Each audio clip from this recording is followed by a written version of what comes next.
आत्मनि प्रणतक्लेशनाशाय गोविन्दाय नमो नमः। ध्यानं समर्पयामि। श्री राधा कृष्णाभ्यां नमः। पुनः हाथ में अक्षत पुष्प लेकर के स्वामी जी महाराज का ध्यान करें। स्वामिन् त्वदीयो चरणाब्जकेश्वरो सुशोभितौ रक्तनखावलैकुलै मुहुर्मुहुर्योगिकराविलालितौ पुनः पुनः काङ्क्षतमन्मधुव्रत स्वामिनां सप्तशीलानां समाधिद्वारमावृतं कामदं कल्पसाक्षीव नित्यं विजयतेतरां। श्री स्वामिने परमहंसायै नमः।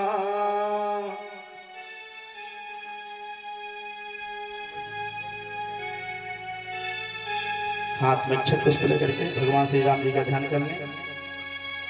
ह्रीं लोकाभिरामं रणरंगधीरं राजीवनेत्रं रघुवंशनाथं कारुण्यरूपं करुणाकरन्तं श्रीरामचन्द्रं शरणं प्रपद्ये। ध्यानं समर्पयामि। ओम पाद्यो पाद्यं हस्तोऽर्घ्यं मुखे जलमाचमनीयं सर्वांगे स्नानीयं जलं समर्पयामि। हरि ओम ओम सहस्रशीर्षा पुरुषः सहस्राक्ष सहस्रपात स भूमिगुं सर्वत्र पृथ्वातस्तदशाङ्गुलं पुरुष एवेदगुं सर्वं यथोतं यच्च भाव्यं उतामृतत्वशेषानो यदन्नेन तिरोहति। ओम सर्वोपचारार्थे गंध अक्षत पुष्पाणिं समर्पयामि। पुराण पुरुषोत्तमाय नमः। राधा कृष्ण गलेभ्यो नमः। श्री स्वामिने परमहंसाय नमः। श्री रामचंद्रेभ्यो नमः। दीन सुगंधिनी मालित्यादीनि वै प्रभो मया हितान् पुष्पाणिं पूजार्थं प्रसगृह्यतां मालपुष्पं समर्पयामि।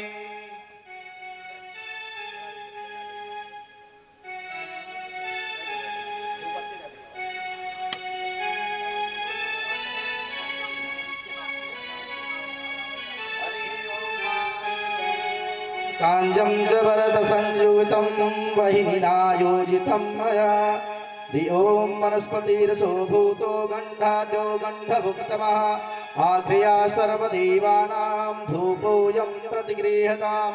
धूपम् आग्रापयामि दीपं दर्शयामि। ओम चंद्रमा मनसो जात चक्षुः सूर्यो वजायत श्रोता द्वायुष्य प्राणस्य मुखार्दग्निरजायत।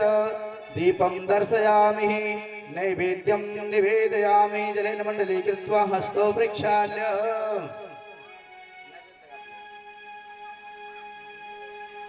पुरुषते चरणारविन्दं गन्तुमीशेन पदमात्रं लङ्घनिर्यो महागिरिः। स्वामिनः पदकारुण्यं शरणं मम केवलम्। श्री सीतानाथ समारंभां श्रीरामानन्दार्य मध्यमाम् अस्मदाचार्य पर्यन्तां वन्दे गुरुं परम्पराम्। लोकाभिरामं रणरङ्गधीरं राजीवनेत्रं रघुवंशनाथं कारुण्यरूपं करुणाकरन्तं श्रीरामचन्द्रं शरणं प्रपद्ये। नारायणं नमस्कृत्य नरं चैव नरोत्तमं देवीं सरस्वतीं व्यासं ततो जयमुदीरये। भक्ति भक्त भगवंत गुरु चतुर नाम बपु एक।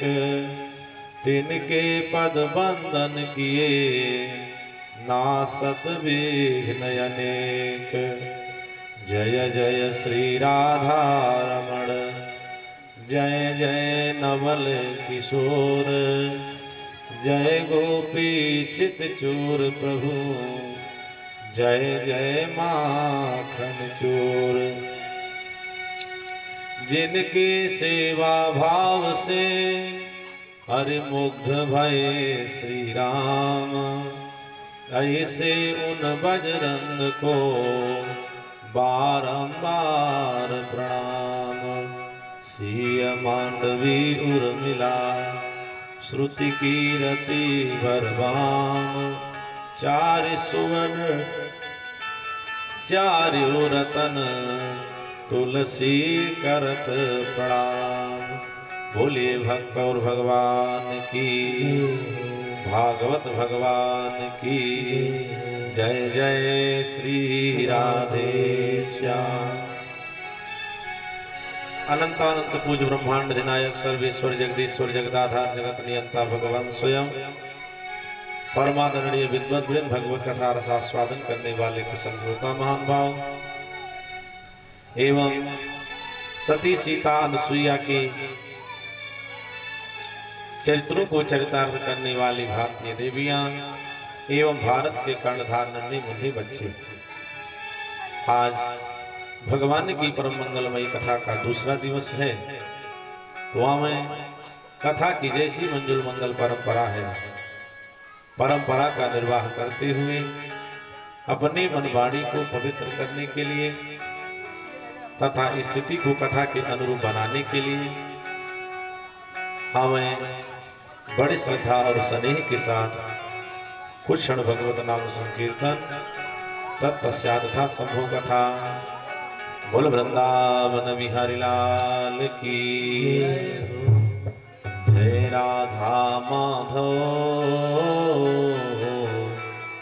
जय कुंज बिहारी, जय राधा माधव जय कुंज बिहारी, जय राधा माधव जय कुंज बिहारी, जय राधा माधव जय कुंज बिहारी।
नंदन ब्रज जन रंजन यशोदानंदन ब्रज जन रंजन यशोदानंदन ब्रज जन रंजन यशोदानंदन ब्रज जन रंजन यशोदानंदन ब्रज जन रंजन यशोदानंदन ब्रज जन रंजन यमुना तीर वनचारी जय राधा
कथा में प्रवेश करते हैं।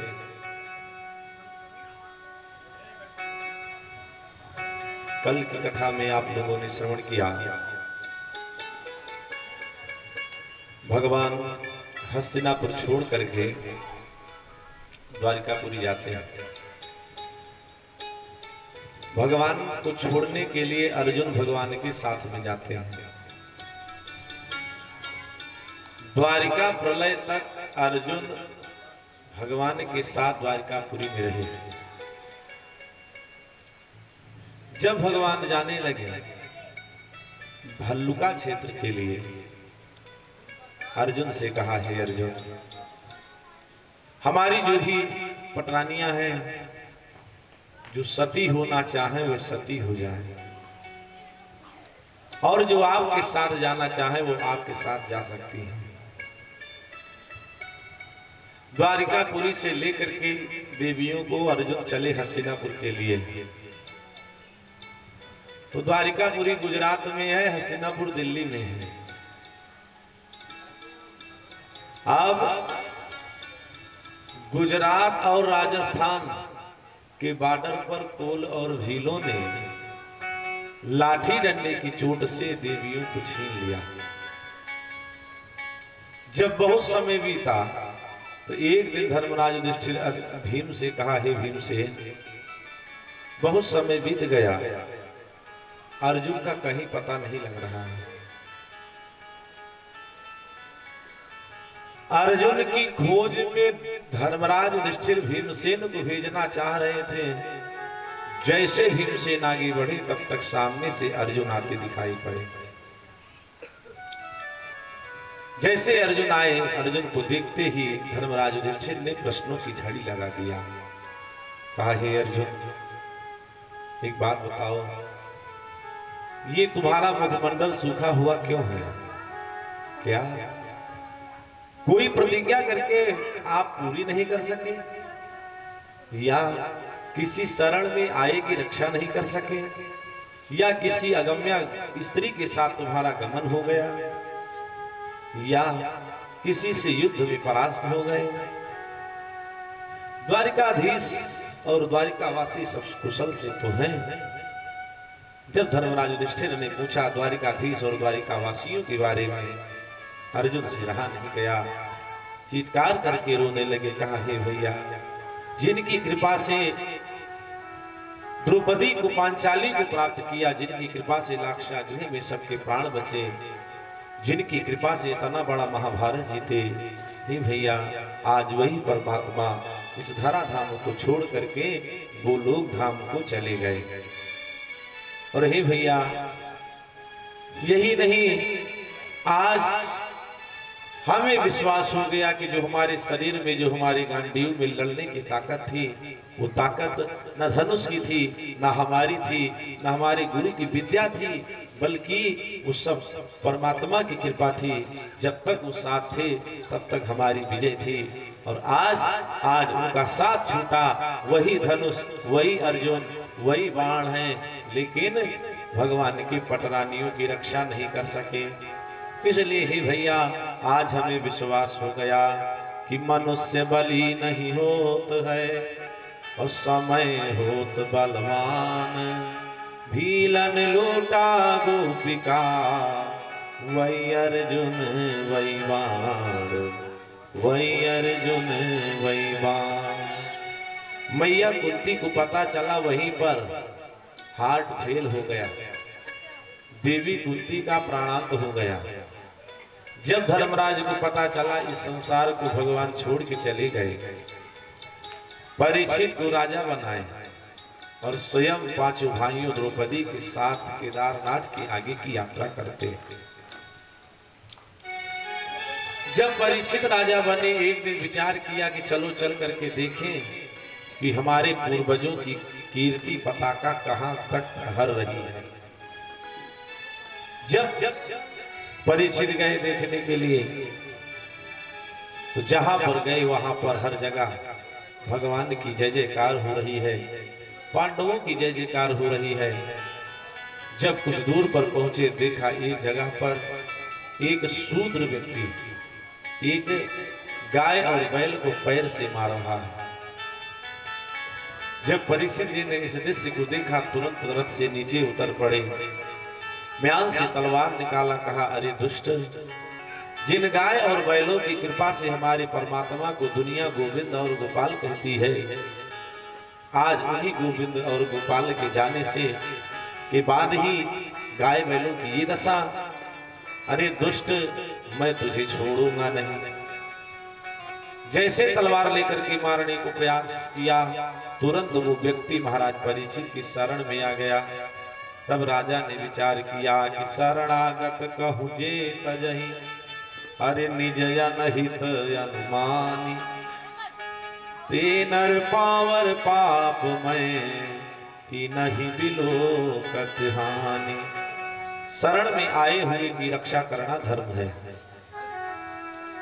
और सामर्थ्य रहते हुए भी अगर जो शरण में आए हुए की रक्षा नहीं करता है, तो शास्त्रों में बताया गया है उससे बात करने की बात जाने दीजिए, उसे देखना भी पाप माना गया है।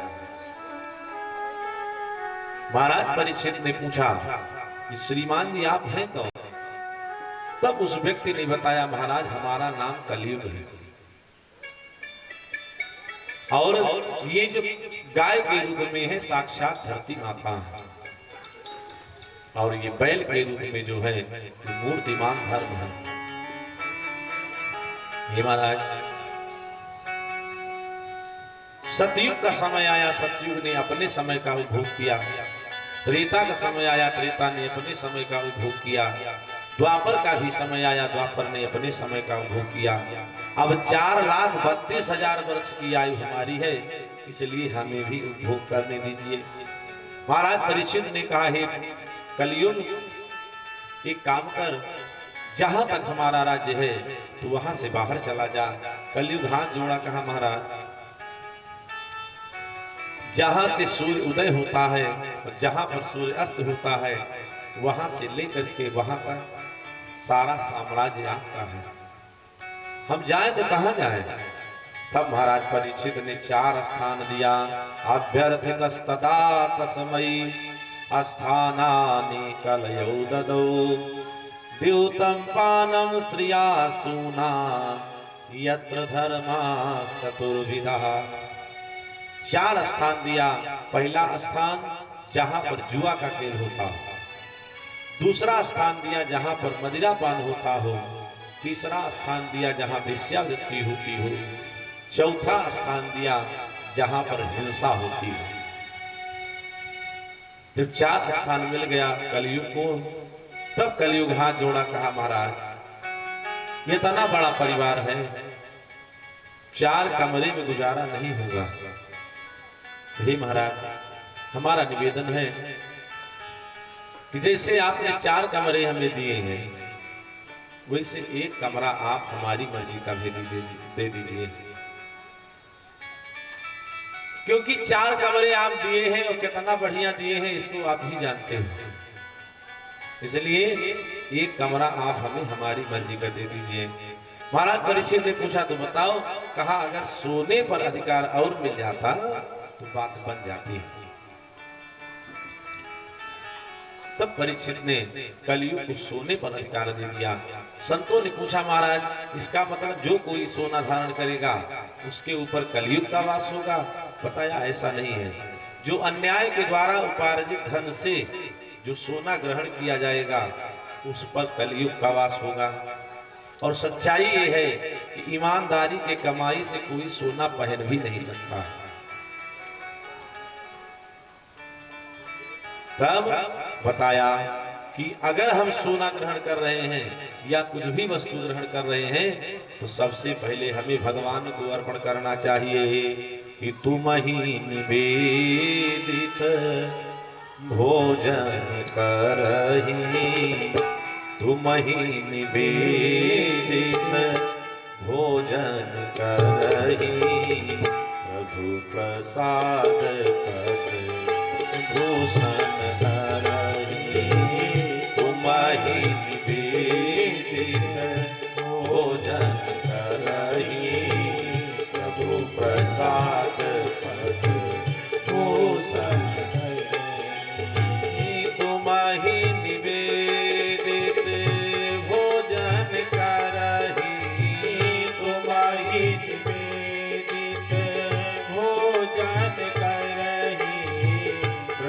प्रसाद पट भूषण धरही, प्रभु प्रसाद पट भूषण धरही, तुम ही निवेदित भोजन करही, प्रभु प्रसाद पट भूषण धरही।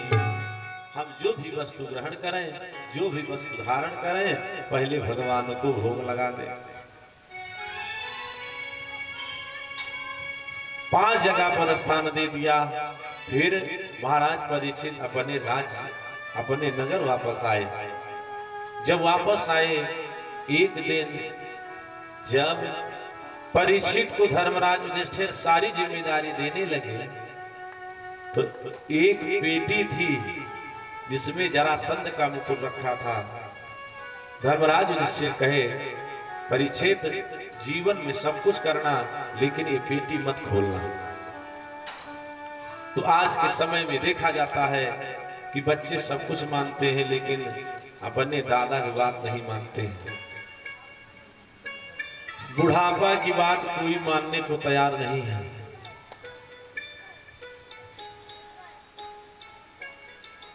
एक बार एक श्रीमान जी के पिताजी का समय थोड़ा नजदीक आया। अपने बच्चे को बताया, कहा भैया जीवन में सब कुछ करना लेकिन 4 काम मत करना। कहा क्या क्या? कहा पहला तो स्त्री को रहस्य मत बताना,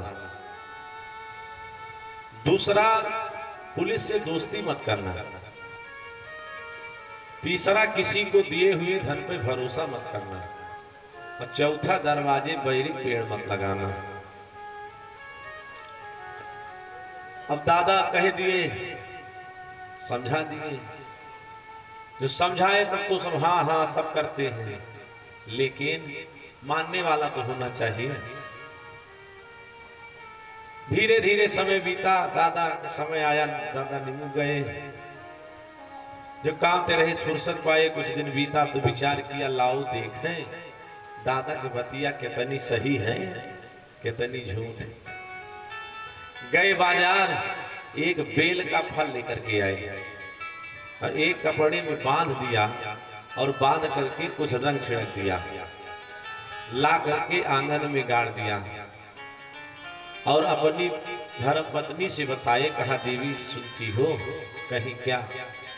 कहा जो एक श्रीमान जी दिल्ली में रहते हैं उन्हीं का गला काट के लाए हैं, आंगना में गाड़ रहे हैं। आपसे निवेदन है किसी से कहना मत, नहीं तो हमें फांसी हो जाएगी। मलकिन कहीं कहा हमारे मत मारी बा कि हम क्या उसका। हम किसी से नहीं कहूंगे। फिर एक सिपाही से दोस्ती भी कर लिया, गांव के प्रधान को 10,000 रुपया नगद उधार दे दिए, दरवाजे पे एक बैरी पेड़ो लगा लिए। धीरे धीरे समय बीतने लगा। एक दिन देवी जी गई दुरदुरिया चबाए।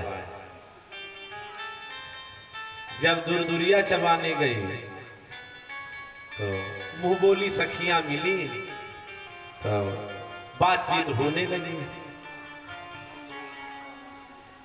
बातचीत करते करते करते करते वह बात मुंह से निकल गई जमने के लिए पतिदेव मना किए थे, जिसके लिए पतिदेव मना किए थे। और निवेदन किया, दीदी आप अनजान के बताओ तो ही कैसे कहो, नहीं हमारे मालिक की फांसी हो जाएगी। जबकि ये धर्मराज युधिष्ठिर का श्राप है। जब धर्मराज युधिष्ठिर अपने पूर्वजों का पिंडदान करने लगे महाभारत के बाद, कुंती ने कहा भैया जैसे सबको पिंडा दे रहे हो वैसे एक पिंडा कर्ण के नाम से दे दो। धर्मराज चौंक गए, कहा भैया कर्ण ना हमारे कुल का, न खानदान का, न गोत्र का, आखिर उसको पिंडा क्यों दे। तब कुंती बताई, अरे धर्मराज कर्ण तुम्हारा बड़ा भाई था। तब धर्मराज कहे, भैया इतनी बड़ी बात आपने हमसे छुपा लिया, अगर यह बात आप महाभारत के पहले बताई होती तो आज भैया जीवित होते, तो इतना बड़ा महाभारत ना होता। हे भैया दुर्योधन को अगर सबसे बड़ा, अगर सबसे बड़ी उम्मीद थी, सबसे बड़ा विश्वास था तो कर्ण के ऊपर। हे भैया आज मैं आपको ही नहीं पूरी नारी जात को श्राप दे रहा हूं कि सब कुछ हजम कर सकती हैं लेकिन बात नहीं हजम कर सकती। अब देवी जी बताए दी और निवेदन किया कि बहनी बताए ना क्यों से, लेकिन जब इनके ना बचे तो उनके कैसे बचे। अब बात होते होते होते होते थाने तक पहुंच गई। जिस सिपाही से दोस्ती थी वह सिपाही लेके हथकड़ी दरवाजे पे आके खड़ा हुआ, कहा श्रीमान जी चलिए। कहे भैया तुमका इतना दिन से खवाए पियाई है दिन के लिए। कहे का बताओ है, हमारी तो आने की इच्छा नहीं थी लेकिन हाई कमान के आर्डर, नौकरी खतरे में है, नौकरी खतरे में है, एक बार चले चलो जमानत की गारंटी। मित्र हो करके एक बार जो हथकड़ी लगा ही दी तो चाहे जमानत हुए चाहे ना हो। फिर पूछे मान लो हम थाने ना चलना चाहें तो कुछ खर्चा बर्चा ले लो, तो कहे एक काम करो 10,000 रुपया दे दो छुट्टी हो जाएगी। कहे ठीक है। गए गांव के प्रधान के पास, कहे भैया वो जो रुपया दिए थे वह दे दीजिए। गांव के प्रधान बताए हम तो मनरेगा की मजदूरी दे दिए, 2-4 हजार में बात बने तो ले जाओ और बाकी 1 महीना बाद आना। सिपाही लेकर के चलता है, बैर के पेड़ में, पेड़ के कांटे में कपड़ा लगता है, कपड़ा फट जाता है। जब कपड़ा फट गया तब श्रीमान जी को विश्वास हो गया कि दादा जितनी बात बताई थी सब सही थी। इसलिए जीवन में अपने बुजुर्गों की बात जरूर मानना चाहिए। लेकिन बड़ी विडंबना है कि बूढ़े के साथी न राजा सरकार होत, और बूढ़े के साथी न दांत गालया की है। बूढ़े के साथी न बेटवा पतो होत, और बूढ़े के साथी न नतनी लखाती है। बूढ़े के साथी न हित मीत कुटुंब होत, और बूढ़े के साथी न पत्नी लखाती है। तो कहे कविराज यह देखत बुढ़ाई गए, बूढ़े के साथी वह 3 हाथ लाठी है। बूढ़े के साथी वह 3 हाथ लाठी है। बुढ़ापा बहुत सही निगाह से क्यों से देखा ना जाते हैं कि आए जो बुढ़ापा क्यों केहू कहे नाही साथी। आए जो बुढ़ापा क्यों क्यों कहे नाही साथी। आए जो बुढ़ापा क्यों क्यों कहे नाही साथी। आए जो बुढ़ापा क्यों केहू कहे नाही साथी। क्यों केहू कहे नाही साथी। केहू केहू कहे नाही साथी। आए जो बुढ़ापा क्यों क्यों कहे नाही साथी। आए जो बुढ़ापा क्यों कहे नाही साथी। आए जो बुढ़ापा हथवा न काम करे पहुआ न आगे बढ़े। हथवा न काम करे पहुआ न आगे बढ़े। हथवा न काम करे पहुआ न आगे बढ़े। हथवा न काम करे पहुआ न आगे बढ़े। अधीर भाव रहिया अधीर भाव रहिया सूझत नया की। आए जो बुढ़ापा क्यों क्यों कहे नाही साथी। आए जो बुढ़ापा क्यों क्यों कहे नाही साथी। आए जो हरि बोल।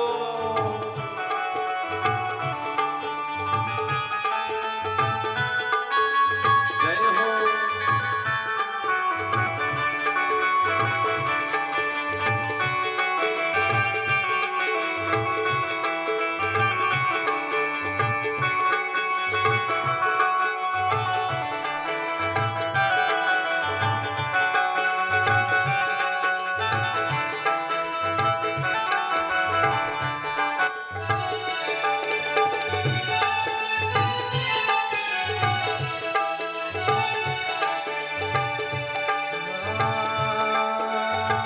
घर बाप कोहिया बोलाए न बोले।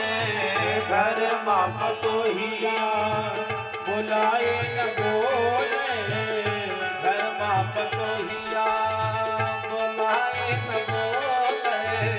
घर बाप कोहिया बोलाए न बोले। दाना पानी मांगे दाना पानी मांगे खाई लिए लाठी। आए जो बुढ़ापा क्यों क्यों कहे नाही साथी। आए जो बुढ़ापा क्यों क्यों कहे नाही साथी। आए जो बुढ़ापा बेटवा सयाने बाघ यस कर जय। बेटवा सयाने बाघ यस कर जय। बेटवा सयाने बाघ यस कर जय। बेटवा सयाने बाघ यस कर जय। अखियाँ मधुर झोंके अखियाँ मधुर झोंके नाती दियो नाती। आए जो बुढ़ापा क्यों क्यों कहे नाही साथी। आए जो बुढ़ापा क्यों क्यों कहे नाही साथी। आए जो हरि बोल।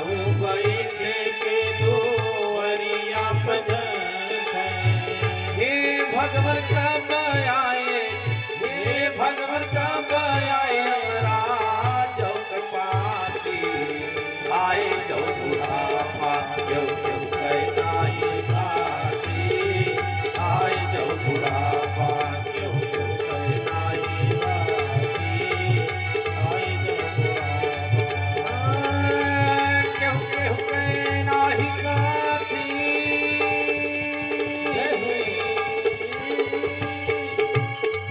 केहू केहू के नाही साथी, केहू केहू के नाही साथी, आए जो बुढ़ापा, केहू केहू के नाही साथी, आए जो बुढ़ापा, केहू केहू के नाही साथी,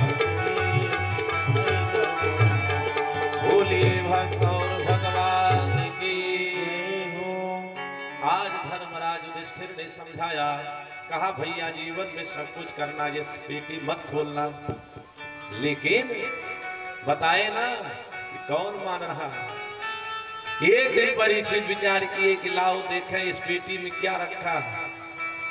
जो देखे तो जरासंध का मुकुट है, अधर्मी का मुकुट है, चमक ज्यादा मार रहा है। अपने शीश पर धारण किया, अधर्मी का मुकुट धारण करने से राजा परीक्षित के सर पे कलयुग सवार हो गया। आज बुढ़ौती में शिकार खेलने की इच्छा हुई। जो शिकार खेलने के लिए जाते हैं जंगल में, आवश्यकता कोई नहीं है, लेकिन विनाश काले विपरीत बुद्धि। जब व्यक्ति के विनाश का समय आता है तो अपने से बड़ों का अपमान करने की स्वतः इच्छा जागृत होती है। जंगल में गए, प्यास लगती है। जो प्यास लगी, एक महात्मा की कुटिया पर पहुंचे जिनका नाम था समीक ऋषि। देखे तो बाबा समाधि में बैठे थे। इतिहास में दो राजा हुए हैं जो महात्मा पहचानने की भूल किए हैं। एक राजा हुए हैं, रामचरितमानस में कथा आती है, जिनका नाम था प्रतापभान। महाराज प्रतापभान नकली महात्मा को असली मान लिया और परिणाम बड़ा विचित्र हुआ कि बोले विप्र सकोप तब, अरे नहीं कछु कीन विचार, जाय निशाचर हो तुम मूढ़ सहित परिवार, कि संवत मध्य नाश तब हो, जलदाता न रहा कुल को। ये नकली महात्मा को असली महात्मा मानने का परिणाम है।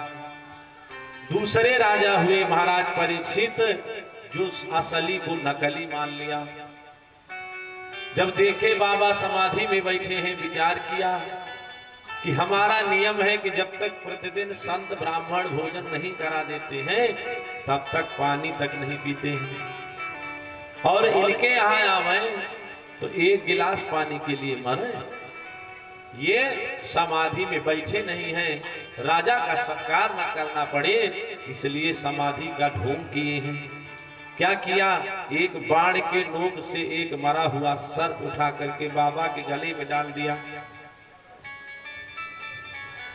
गले में सांप डाल करके राजा परीक्षित वापस हस्तिनापुर चले आए। फिर इधर समीक ऋषि के पुत्र सिंगी को पता चला। जब सिंगी को पता चला, तुरंत सरस्वती नदी का जल लेकर के श्राप दे दिया। इति लंघयति मर्यादम, इति लंघयति मर्यादम, तच्छकः सप्तमे हनि, दंशति स्म कुलांगार, नोदितो में ततद्रुहम्। कहा, ये देखो इस राजा की मर्यादा को, आज ये राजा बड़ी मर्यादा का उल्लंघन कर रहा है। मैं इसे श्राप देता हूं कि आज के 7वें दिन तक्षक नाम के सर्प के द्वारा डसने से राजा की मृत्यु हो जाए। फिर लिखा है, मुक्त कंठो रुरोधा, गला फाड़ फाड़ करके रोना शुरू किया। जब रोना शुरू किया, बाबा की आंख खुल गई। लोगों ने विचार किया कि राजा इतनी देर से प्यासे थे, तब तो बाबा की आंख नहीं खुली। अपना लड़का रोने लगा, बाबा की आंख खुल गई। संतों ने बताया कि बच्चे के रोने के कारण बाबा की आंख नहीं खुली, बल्कि एक धर्मनिष्ठ और सदाचारी राजा को इतना बड़ा श्राप हो गया, इसलिए बाबा की आंख खुली। पूछा, बेटा क्यों रो रहे हो, सारी बात बताएं। समीक ऋषि पूछे, हे श्रृंगी, तुमने श्राप तो नहीं दिया? कहा, महाराज श्राप तो दे दिया। कहा, क्या श्राप दिए? कहा, आज के 7वें दिन तक्षक नाम के सर्प के द्वारा डसने से राजा की मृत्यु हो जाएगी। तब तुरंत समीक ऋषि ने अपने एक शिष्य को भेजा, कहा, जा करके महाराज परीक्षित को सूचना दूं कि आज के 7वें दिन उनकी मृत्यु हो जाएगी, इसलिए सर्पदंश से जिसकी मृत्यु होती है उसकी मुक्ति नहीं होती। तो महाराज परीक्षित को बता दो कि जो कुछ अतन जतन करना चाहते हैं सो कर ले, क्योंकि आज के 7वें दिन मृत्यु सुनिश्चित है।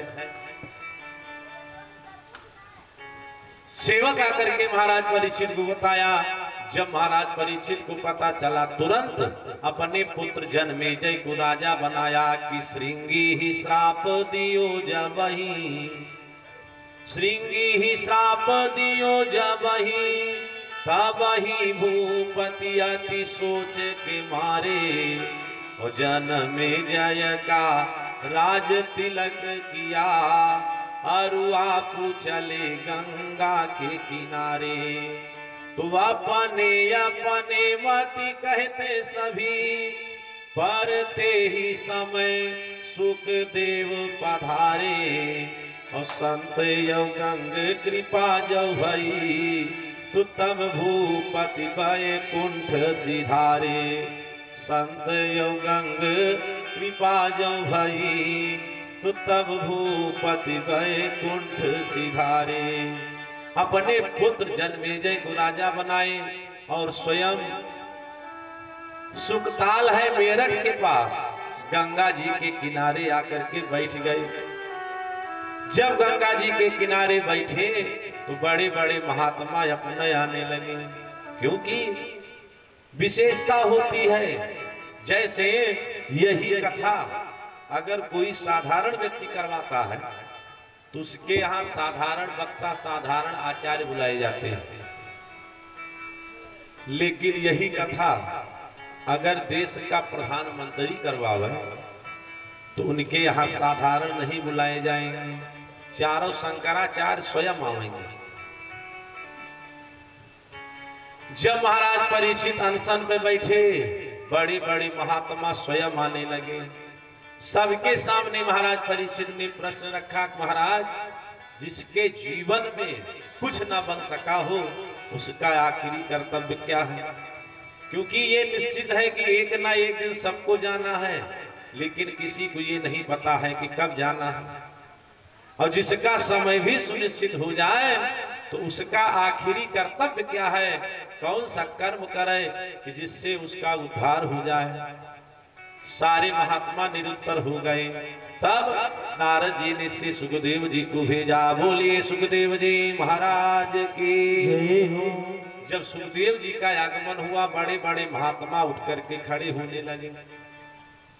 सुखदेव जी की आयु 16 साल की है। महात्मा हजारों हजारों वर्ष के हैं। उन्हीं महात्माओं के बीच में सुखदेव जी के पिता व्यास जी खड़े हैं। व्यास जी के बगल में व्यास जी के पिता पाराशर खड़े हैं।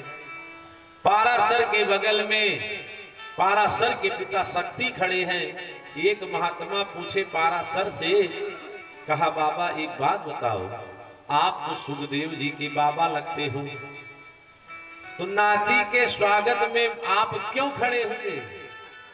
तब महाराज पाराशर ने बताया, हे महात्मा, रिश्ते में तो हम सुखदेव के बाबा लगते हैं, लेकिन ज्ञान में सुखदेव हमारा पर बाबा है।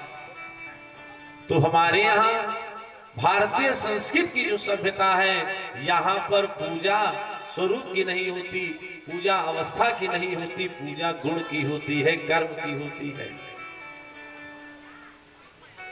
दिव्य आसन महाराज परीक्षित ने श्री सुखदेव जी को बैठने के लिए दिया। यथोपचार पूजन किया। जब पूजा पाठ संपन्न हो गया, जब बाबा के गले में माला पहनाने लगे, तब महाराज परीक्षित की आंखों से अश्रुपात होने लगा कि एक बाबा के गले में मरा हुआ सर्प डाले हैं तो गंगा के घाट तक पहुंचे हैं, एक बाबा के गले में माला पहना रहे हैं तो कौनी घाट जाएंगे। कि बाण से सांप गले धाई विप्र के, बाण से सांप गले धाई विप्र के, अरे बाणी कै श्राप गले धाई आए। ओ धर्मराज घर जन्म भवा, पर थोड़े न माही अधर्म कमाए। अपमान किया भले ब्राह्मण का, पर ब्राह्मण के पद मुक्ति का पाए। और विधि के विधान का काऊ कही, क्योंकि होनी वही जो कि मेटी न जाए, होनी वही जो कि मेटी न जाए। महाराज श्री सुखदेव जी ने पूछा, राजन बताओ आपको क्या तकलीफ है। तो समाज में डॉक्टर दो प्रकार के होते हैं।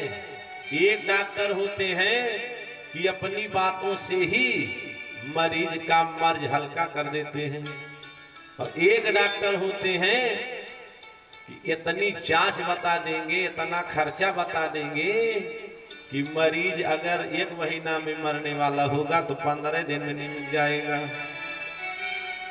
इसीलिए डॉक्टरों को बताया गया है, यमराज का बड़ा भाई, हे वैद्य नमस्तुभ्यम यमराज सहाग्रजम। क्यों?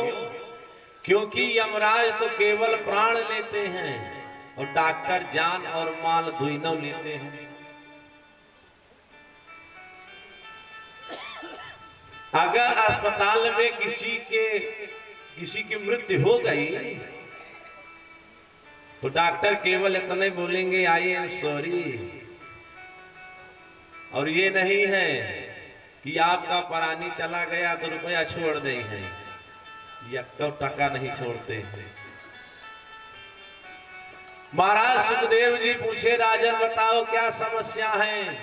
तब महाराज परीक्षित ने पूछा, अतः पृच्छामि संसिद्धिं योगिनां परमं गुरुं पुरुषस्य यत् कार्यं म्रियमाणस्य सर्वथा। हे महाराज, मरण धर्मा प्राणी का कर्तव्य क्या है? 2 प्रश्न किया है। पहला प्रश्न कि मरण धर्मा प्राणी का कर्तव्य क्या है। दूसरा प्रश्न किया है कि कौन से सुख की प्राप्ति के लिए कौन से देवता की पूजा करनी चाहिए। तब महाराज श्री सुखदेव जी ने कहा, बरियानेश ते प्रश्न कृतो लोक हितम निप। हे परीक्षित, ये आपका कोई अपना प्रश्न नहीं है, बल्कि ये सर्वोत्तम प्रश्न है। इससे संसार का कल्याण होता है। तब बताया कि सबसे पहला कार्य है जितासनो जितस्वासु, जितासनो जितस्वासु जित संगो जितेन्द्रियः अस्थूले भगवते रूपम मनः संधारयि धिया। सबसे पहले अपने आसन को जीतें कि अगर 2 घंटा कथा सुने पूजा में बैठे तो एक आसन में बैठे। कितने लोगों को देखा जाता है कि 2 घंटा कथा नहीं सुनते हैं और कम से कम 10 बार पलथी बदलते हैं। कबो गोड़ बांध के बैठे हैं, कबो हाथ बांध के बैठे हैं, कबो गाल बांध के बैठे हैं, कबो पलथी मार के बैठेंगे। एक आसन होना चाहिए, जितासनो। फिर बताया जितस्वासो। पूरक, कुंभक और रेचक 3 प्रकार के प्राणायाम हैं। इन 3 प्राणायामों के द्वारा अपनी श्वास को रोकने का प्रयास करें। फिर जित संगो, अपने आप को संग से दूर रखें, क्योंकि संसार गजा दोष गुणा भवंती। संग चाहे अच्छा हो और चाहे खराब हो, संग दुखदायी होता है। अगर बहुत अच्छे की भी संगत मिलने लगेगी तब वो बात बिगड़ती है, वो खराब के मिले तो बिगड़ना ही बिगड़ना। तो जैसे हाथ में अगर एक चूड़ी है आवाज नहीं करती है, लेकिन अगर दो चूड़ी हो गई तो आवाज होती है। उसी प्रकार अगर व्यक्ति अकेला है तो मस्त है, और जहां दो हुआ, जहां ट्रैक्टर एक साथे टाली जुड़ी, वही फिर परेशानी ही परेशानी है कि गृह कारज नाना जंजालात यति दुर्गम सहल विशाला। फिर जीवन भर सुख मिलने वाला नहीं है, फिर जीवन भर आप मुक्त नहीं हो सकते। किससे मुक्त होगे? जिसके साथ फेरे लिए हो। किससे मुक्त होंगे? जिसको जन्म दिया है। किससे मुक्त होंगे? तो संसार जित संगो, अपने आप को संग से दूर रखें। जितेंद्रिया, अपनी इंद्रियों को जीतने का प्रयास करें। और स्थूले भगवते रूपम मनः संधारय धिया, जिस देवता को मानते हैं उसी देवता का स्थूल रूप में ध्यान करते हुए अपना मन, अपनी बुद्धि, अपना चित्त भगवान के चरणों में लगा दे, व्यक्ति का उद्धार हो जाएगा। बोलिए भक्त और भगवान के। दूसरा प्रश्न किया था कि कौन से सुख की प्राप्ति के लिए कौन से देवता की पूजा की जाए, तो बताया अगर बल चाहते हो हनुमान जी की पूजा करो, विद्या चाहते हो सरस्वती की पूजा करो, बुद्धि चाहते हो गणेश जी की पूजा करो, धन चाहते हो लक्ष्मी जी की, कुबेर जी की पूजा करो, और दाम्पत्य सुख चाहते हो भोलेनाथ के साथ देवी पार्वती की पूजा करो। अगर सुंदर स्त्री की कामना करते हो उर्वशी की पूजा करो। आरोग्यता चाहते हो अश्विनी कुमारों की पूजा करो। महाराज श्री सुखदेव जी से परीक्षित जी ने पूछा, भगवान ये जितने देवताओं का आपने नाम लिया है, अगर इन सारे या जितना सुखों का आपने नाम लिया है, ये सारे सुख एक ही व्यक्ति अगर एक ही जन्म में प्राप्त करना चाहे तो असंभव है, क्योंकि एक एक देवता को मनाने में एक एक जन्म बीत जाएगा। इसलिए कोई ऐसा देवता बताइए कि जिसकी पूजा एक ही करें और फायदा सब मिल जाए। तब बताया अकामः सर्व कामोआ, अकामः सर्व कामोआ, मोक्ष काम उदारधि, तीव्रेण भक्ति योगेन यजेत पुरुषं परम। अकाम भाव से, सकाम भाव से, निष्काम भाव से एकमात्र नारायण की पूजा कर ली जाए, सब कुछ मिल सकता है। कि भाय कुभाय अरे अनख आलसहु, नाम जपत मंगल दिसिदसहु, नाम जपत मंगल दिसिदसहु। भाय कुभाय अनख आलसहु, भाय कुभाय अनख आलसहु, नाम जपत मंगल दिसिदसहु, नाम जपत मंगल दिसिदसहु, नाम जपत मंगल दिसिदसहु। जब परीक्षित जी के मूल प्रश्नों का उत्तर मिल गया, तब पूछा महाराज परीक्षित ने, भगवान एक बात बताइए, ये सृष्टि का क्रम कहां से प्रारंभ हुआ? तब महाराज श्री सुखदेव जी ने बताया, राजन सर्वप्रथम इस संसार में परमात्मा की व्यापकता निर्गुण निराकार के रूप में थी, कहीं पर कुछ भी नहीं था। जब निराकार परब्रह्म में संसार की सृष्टि करने की इच्छा हुई तो वही निराकार परब्रह्म निराकार में परिवर्तित हो गया। जब निराकार में परिवर्तित हुआ तो चारों तरफ जल ही जल दिखाई पड़ने लगा। जब निराकार परब्रह्म में संसार की सृष्टि को और विस्तृत करने की इच्छा हुई तो वही निराकार परब्रह्म सगुण साकार रूप में भगवान नारायण के रूप में प्रकट हुआ। बोलिए नारायण भगवान की। नारायण के नाभि कमल से ब्रह्मा जी की उत्पत्ति हुई। ब्रह्मा जी के सर्वप्रथम 4 पुत्र हुए, सनक, सनंदन, सनातन, सनत कुमार। ये मानसिक पुत्र है। जब इन चारों का जन्म हुआ, ब्रह्मा जी ने निवेदन किया, कहा श्रीमान जी आप लोग संसार की सृष्टि करो। सनकादिक महात्मा हाथ जोड़े, कहा भगवान पितामह हमारा जन्म संसार की सृष्टि के लिए नहीं हुआ है, बल्कि भगवान के भजन के लिए हुआ।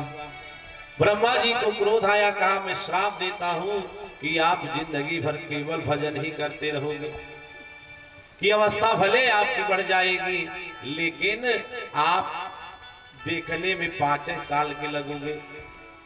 फिर ब्रह्मा जी की भृकुटी से रुद्र की उत्पत्ति हुई। बोल शंकर भगवान की। फिर ब्रह्मा जी ने 10 मानस पुत्रों को जन्म दिया।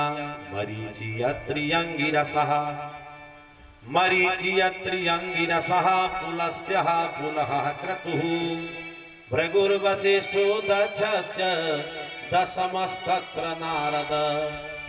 मरीचि अत्रि अंगिला पुलस्त्य पुलह क्रतु भृगु वशिष्ठ 10 और 10वें पुत्र के रूप में नारद जी का जन्म हुआ। तब ब्रह्मा जी ने विचार किया कि इस प्रकार मानसिक सृष्टि करने में बड़ा समय लग रहा है। तब ब्रह्मा जी अपने शरीर का विभाजन किया, जिससे दाहिने भाग से महाराज मनु की उत्पत्ति हुई और बाएं भाग से महारानी शतरूपा की, कि स्वयंभो मनु अरु शतरूपा और जिनते भाई नर सृष्टि अनुपा। दोनों दंपति आकर के ब्रह्मा जी के सामने हाथ जोड़े। ब्रह्मा जी ने कहा अब आप लोग मैथुनी क्रिया के द्वारा संसार की सृष्टि करो।